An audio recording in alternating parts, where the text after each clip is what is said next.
mga kababayan, hindi na naman nag-isip, ay hindi yan, saglit lang. Eto, hindi na naman nag-isip, no, mga kababayan, pero pabor ako dito. Ano? Pabor ako dito sa isinusulong ng ating number one senator. Nagngangalan ho, Senator Robin Padilla, mga kababayan. Bakit natin nasabing hindi na naman nag-isip? Anyway, ulitin ko ho, mga kababayan, pabor ako dito sa isinusulong, no, na batas o na parusa ni Senator Robin Padilla. Kaso bakit hindi nag-isip?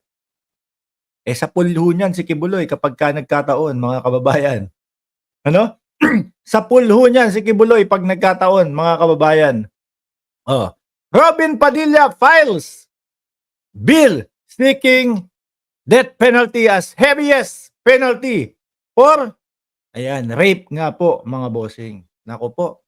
Ngayon po, no? Kasagsagan po, nasa kalagitnaan po ng pagpapahanap kay Pastor Kibuloy. Ano po ba yung isa sa kaso ni Kibuloy, mga kababayan? Di po ba ang isa sa kaso ni Kibuloy, mga bossing, yung pangmomolestya po sa isang 17 anyos na bata, mga bossing. Pag naipasa ito, nako, baka unang-unang maisalang ho, mga kababayan. Ano kaya, ano? Ano kaya ang gagawing kaparusahan?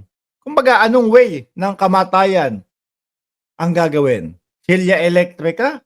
Medyo luma na ho yun, no?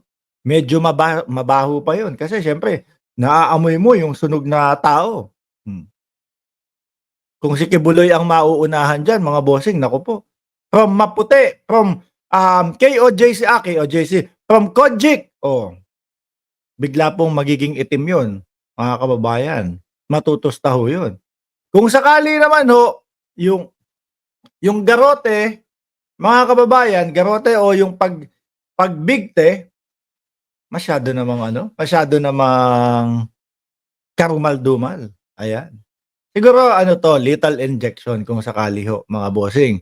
Sana maaprobahan yan. Sana maaprobahan yan para makabawi naman siya sa kanyang kapulpulan. Sabi ni Ma'am Flory Cristobal Sir Flory Cristobal, mga kababayan. Pero ako, mga kababayan, sabi ko nga ho sa inyo, agree ho ako dyan. Pero kailangan ho talagang kailangan pag-aralang maigi, no?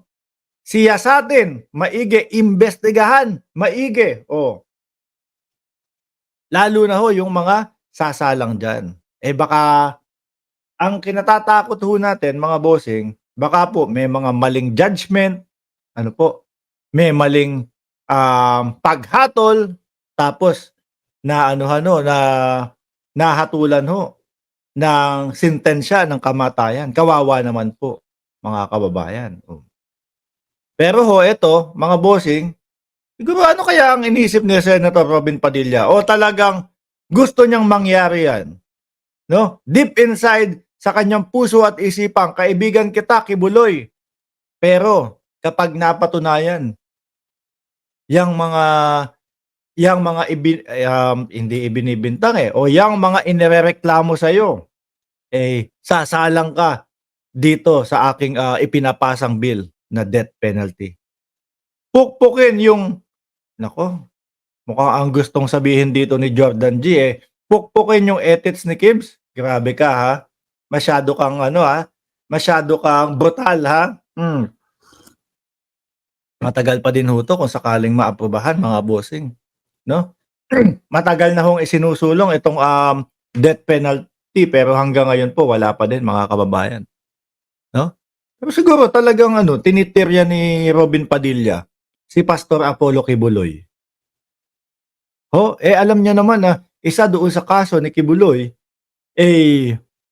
pangmomolestya ng kabataan ho. Pangmomolestya ng 17 anyos.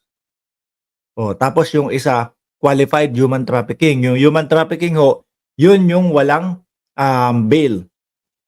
Kaya naman talagang kahit anong hearing ang ipatawag, kahit saan ipatawag, Kongreso, Senado, Korte, ayaw lumabas ni Pastor Kibuloy. Bakit ho?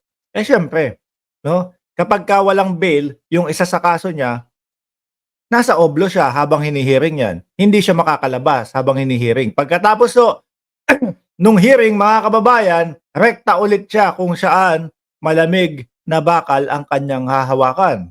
Siguro hindi naman ho ganun. Kahit papaano naman ho, merong VIP. Itong si Pastor Kibuloy. Oh.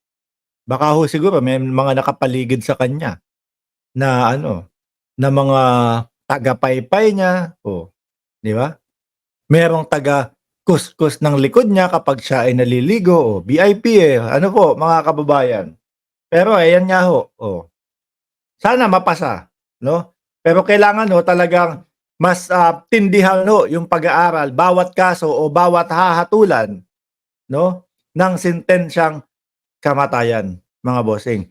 Pag naaprubahan niyang death penalty for rape, di naman pwedeng retroactive yung case ni Kibuloy kasi walang DP nung ginawa ang hindi kasama. Pero oo nga, kumbaga nung nangyari ano, bahala, tingnan natin. Anak ng Diyos tapos masila elektrika, no? Kawawa. Pero kapagka napatunayan naman na totoo yun, mga bossing, nako, dapat lang ho yun, mga kababayan. Nakakainis lang masyado mabagal umaksyon ang PBBM administration, sabi ni Arman. Kasi din po mga bossing, syempre nandiyan din po yung iniingatang merong mga masaktan, merong iniingatang mga kesyo daw po, matulak mo lang ng natulak mo lang ng konti, reklamo na, human rights. So, iniingatan din po yun mga kababayan. Okay? Clear tayo dyan sa ano na yan, ha? Siguro, tama ka, Jojimar Arde. No? Baka sinabi din ni Robin Padilla yan kasi alam niya na hindi habig o hindi kasama si Kibuloy o hindi masasama si Kibuloy sa mga mahahatulan ng ganyan. Pwede din ho yun, ano?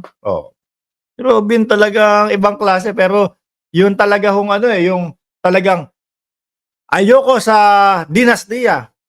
Pero okay siya sa tatlong Duterte na tatakbo ng senador sabay-sabay. Nasa loob daw ng Senado. Para daw ho, madami siyang kakampi. Baka siguro kakampi niya. Si dating Pangulong Duterte, malamang sa alamang, may masasabi yan sa Senado. Makakapagsalita yan sa Senado. Pero si Baste, baka yun yung sinasabi niya na meron siyang kakampi sa Senado para po sa pagchitsa o pagkain ho, mga kababayan. Okay? Dumako tayo doon sa pangalawa. Mario Mendoza, shoutout sa iyo. Mama Siding, watching from Leyte. Shoutout din po sa inyo, ma'am.